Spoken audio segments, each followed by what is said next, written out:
Yang saya hormati Bapak dan Ibu guru, pertama-tama saya ucapkan terima kasih banyak atas kehadiran kita semua pada ruangan ini untuk mendengarkan presentasi tentang hasil melaksanakan program pengembangan kompetensi guru yang berpusat pada peningkatan kualitas pembelajaran pada SDN Jatinangor. Itu sumbernya adalah refleksi hasil rapor mutu pendidikan pada numerasi domain geometri. Jadi yang kita lihat hari ini berfokus pada hasil iterasi dan numerasi.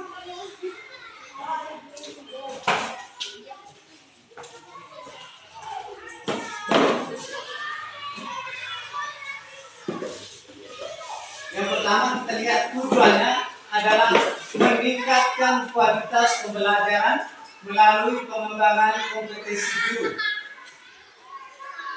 Yang berikut pentingnya refleksi, yaitu refleksi membantu guru memahami kekuatan dan area untuk perbaikan.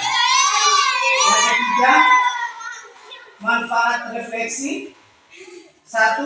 Identifikasi perbaikan, identifikasi praktik terbaik.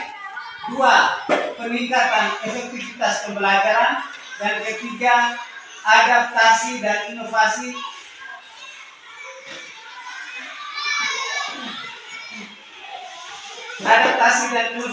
metode pengajaran. Jadi kita lihat tingkat upaya refleksi itu bagaimana situasi yang dihadapi oleh setiap satuan pendidikan. Yang pertama kita lihat tentang kemampuan literasi. Yang kedua, kemampuan numerasi, dan yang ketiga, karakter.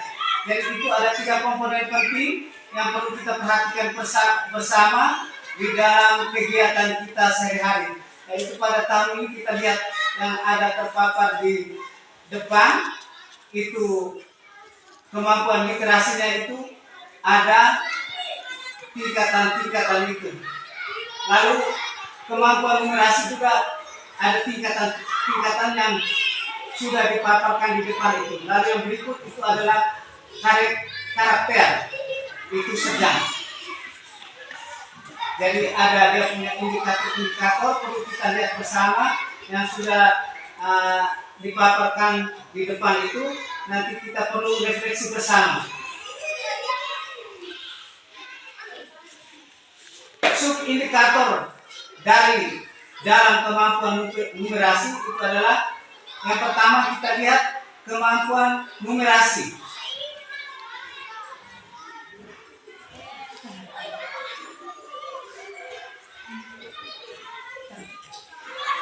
Ya, jadi itu kita lihat bersama. Tidak perlu saya bacakan satu persatu, kita lihat dan kita simak bersama sehingga kedepannya seperti apa yang harus kita buat di lembaga pendidikan kita ini. Jadi bagaimana cara membimbing ya dalam numerasi baik di kelas rendah maupun di kelas tinggi. Ya, yaitu kita mulai dengan huruf, kata, suku kata, dan kalimat. Lalu yang berikut tentang numerasi, itu bagaimana cara menghitung. Kita menggunakan alat-alat ukur yang perlu kita ambil, yaitu di dalam kehidupan kita sehari-hari yang ada di lingkungan pendidikan atau di lingkungan sekolah. Misalnya yang kita perlu ambil contoh, misalnya penjumlahan atau pengurangan, tidak perlu mesti kita beli yang ada di pasar atau di toko, tetapi mungkin bisa kita gunakan alat-alat peraga yang ada di sekitar lingkungan sekolah, misalnya batu ataukah lidi. Nah, itu harus perlu kita tingkatkan karena kita ini jauh dari kota, sehingga tidak perlu kita di kota, tetapi kita ambil yang ada di sekitar lingkungan sekolah. Sekarang yang berikut kita lihat tentang detail kompetensi pada domain geometri. Jadi kompetensi pada domain geometri itu artinya bahwa kemampuan peserta didik dalam berpikir menggunakan konsep, prosedur, fakta, dan alat matematika pada konten geometri untuk menyelesaikan masalah sehari-hari. Jadi bagaimana cara mengukur capaian indikator ini? Itu ada rumusnya itu. Ada nilai rata-rata, ya. Itu kita sama-sama perhatikan. Kita semua tahu bahwa bagaimana cara untuk mengukur capaian indikator siswa tadi. Itu ada dia punya rumus nilai rata-rata peserta didik dalam berpikir itu menggunakan konsep, ya, prosedur, fakta, dan alat matematika pada konten geometri untuk menyelesaikan masalah sehari-hari. Itu mungkin sering kita buat setiap hari, tetapi perlu kita lihat lagi bagaimana konsep yang pas sehingga kita bisa mengarahkan peserta didik kita itu supaya bisa dapat memahami itu lebih baik.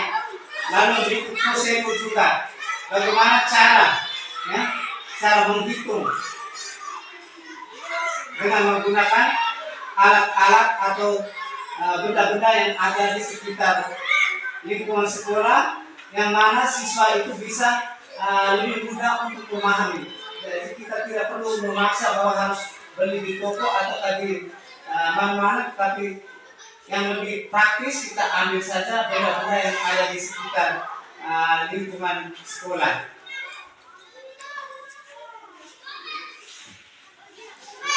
Jadi faktor dan indikator yang mempengaruhi pencapaian kemampuan literasi itu kita perhatikan di depan. Itu yang pertama, itu kemampuan literasi, itu dengan dia punya hasilnya itu kita sama-sama perhatikan yang ada di depan, supaya sebagai bahan refleksi kita bersama. Yang berikut, detail kompetensi membaca teks informasi. Jadi kompetensi membaca teks informasi itu artinya bahwa kemampuan peserta didik dalam memahami itu menggunakan merefleksi dan juga mengevaluasi teks informasi.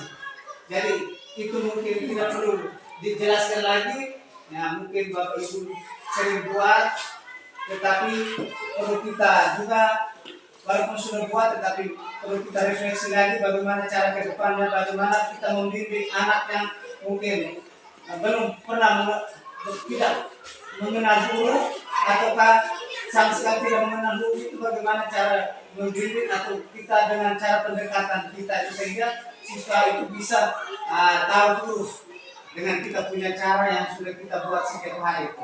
Jadi mungkin waktu ibu guru yang di kelas rendah mungkin sudah tahu cara untuk membimbing atau mendampingi siswa-siswa yang mempunyai kebutuhan khusus itu. Jadi bukan hanya kelas rendah saja, tapi untuk kita semua dari kelas 1 sampai kelas 6 kita sama-sama untuk memperhatikan siswa-siswa yang mempunyai kebutuhan khusus ke depannya. Lalu itu juga ada cara untuk mengukur capaian indikator.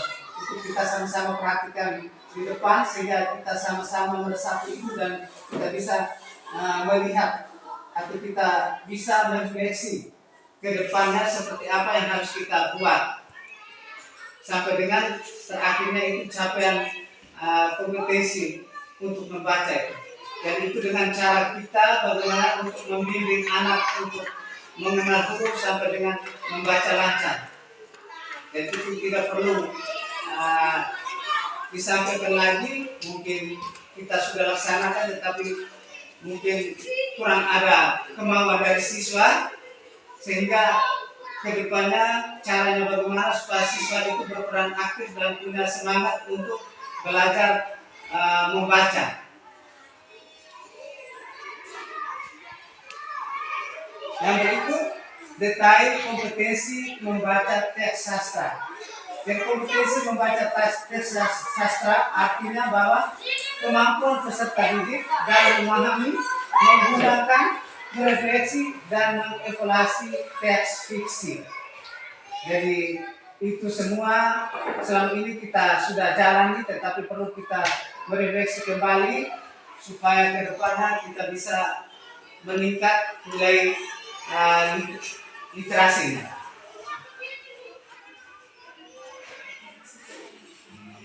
Sekarang kita sama-sama melihat refleksi komponen kegiatan. Yang pertama, apakah kegiatan yang telah saya lakukan sesuai dengan indikator yang saya tentukan?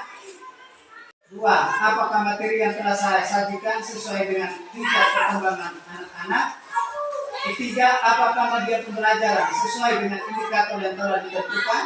Dan keempat, bagaimana reaksi anak terhadap metode pembelajaran yang saya gunakan?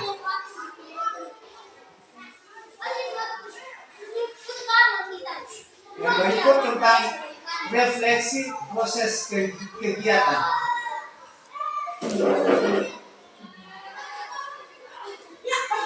Yang pertama, bagaimana memperbaiki kelemahan saya tersebut. Yang kedua, apakah kekuatan saya dalam merancang dan melaksanakan kegiatan pengembangan. Yang ketiga, apakah penyebab kekuatan saya dalam merancang kegiatan. Keempat, apakah penyebab kekuatan saya dalam melaksanakan kegiatan. Jadi itu adalah refleksi proses kegiatan. Jadi selama kita melaksanakan kegiatan pembelajaran, kita juga perlu merefleksi proses kegiatan kita bersama siswa. Lalu mungkin ada hal-hal unik, baik ada yang positif maupun negatif yang terjadi dalam kegiatan yang saya lakukan. Pasti mungkin dalam selama proses pembelajaran itu pasti ada anak yang sopan dan pasti ada anak yang nakal. Itu bagaimana caranya untuk kita mengatasi hal-hal yang seperti itu. Jadi mungkin semua ini Bapak Ibu Guru kita semua sudah pernah lalui dan mungkin pernah kita laksanakan, tetapi harapan supaya kedepannya seperti apa sehingga literasi, numerasi dan karakter siswa itu dapat kita tingkatkan di tahun yang berikutnya. Jadi tadi ada dua refleksi tadi, sekarang secara keseluruhan itu bahwa satu, apakah rencana pembelajaran yang saya susun dapat berjalan sebagaimana mestinya? Jika tidak seluruhnya, apakah saya telah melakukan penyesuaian rencana pembelajaran dengan baik?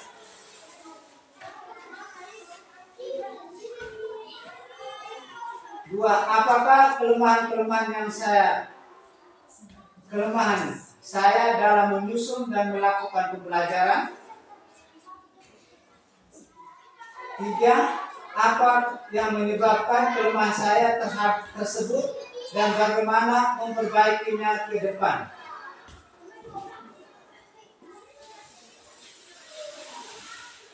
Jadi sebagai bahan refleksi tadi, nanti kita diskusikan bersama, baru kita sama-sama untuk menjawab pertanyaan-pertanyaan tadi. Jadi itu sebagai bahan refleksi kita.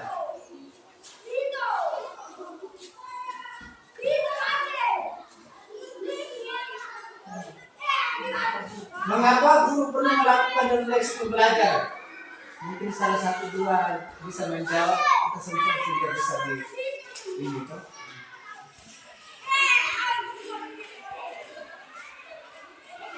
Kita sama-sama merefleksi, bisa menjawab sesuai dengan apa yang kita alami, apa yang kita buat selama ini.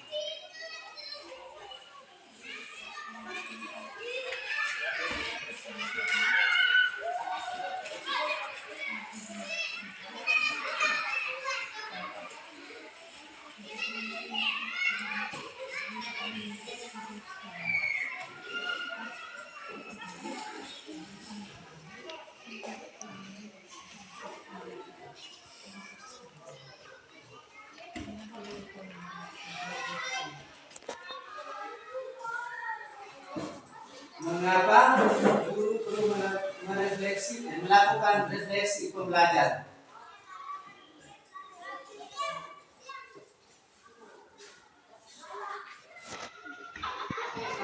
Agar guru bisa mengetahui kelebihan dan kekurangan selama proses pembelajaran.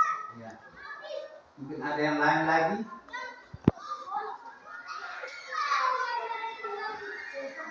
Supaya bisa memperbaiki pembelajaran yang belum maksimal sehingga untuk kedepannya bisa melakukan pembaharuan pembelajaran, proses pembelajarannya lebih baik. Oke. Terima kasih. Jadi ada beberapa jawaban yang sudah didapatkan, kita sama-sama mendengarkan itu. Mengapa guru perlu melakukan refleksi pembelajaran? Jadi salah satunya seperti yang dijawabkan oleh Ibu tadi, supaya kita bisa mengetahui kelemahan dan kemampuan, lalu yang berikut bisa memperbaiki pembelajaran. Mungkin yang tahun ini belum kita refleksi, sehingga tahun depannya bisa lebih maksimal. Jadi bisa diambil kesimpulan secara keseluruhan bahwa proses refleksi merupakan langkah pengembangan diri yang mendasar bagi profesionalitas pendidik. Proses refleksi dan akan membantu pendidik untuk mempertahankan rasa ingin tahu dalam kegiatan belajar pribadi dan mengembangkan kebiasaan inquiry yang mendorong perubahan diri dan perbaikan terus-menerus dalam praktek mengajar. Jadi ini sudah kita laksanakan dan juga Bapak Guru sering lakukan setiap hari, tetapi kita juga perlu merefleksi diri seperti apa sehingga kedepannya bisa tercapai sesuai yang diharapkan. Jadi mungkin literasi tahun ini kita belum mencapai yang diharapkan, tahun depannya mungkin bisa mencapai target seperti yang diharapkan bersama. Jadi bukan hanya literasi, tetapi numerasi dan juga karakter. Jadi karakter itu berarti tentang sikap dan perilaku siswa tadi. Ya.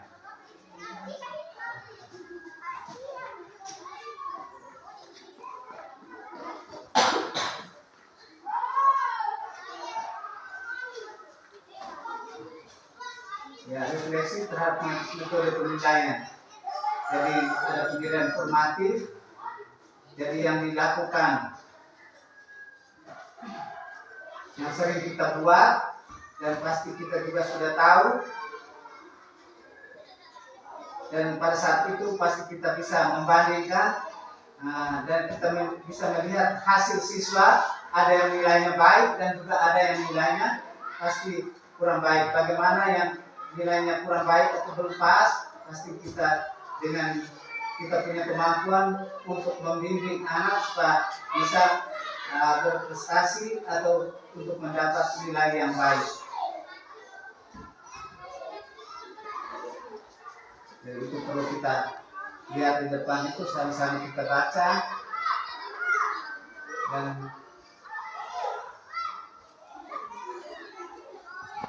yang menjadi kekuatan dan kelemahan serta merencanakan langkah-langkah perbaikan dalam mendidik para siswa.